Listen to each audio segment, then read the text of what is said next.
Alam mo langga, kung may kasama pala tayo dito lang, dili siya mingaw. Kabalo mo malangga na kung wala akong kasama ditong aso or anak ko, sa labay lang naguguna ako or nagtatanim ako, mingaw gid siya lang, mafe-feel ko yan. Kaya mas maganda dito kapag magdidilig ka talaga o magtatrabaho,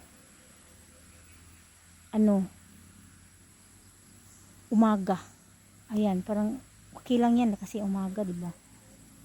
Pero kung ganitong oras, wala talagang katao-tao lang. Talagang katao-tao dito lang. Kapag umaga, may bahay dun lang. Ayan, di makikita. Pero hindi naman lagi, parang walang tao.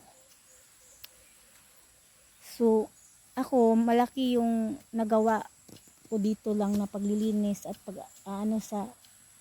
yung anong ginawa ko sa mga tanim ko kasi, ayan, may kasama ako.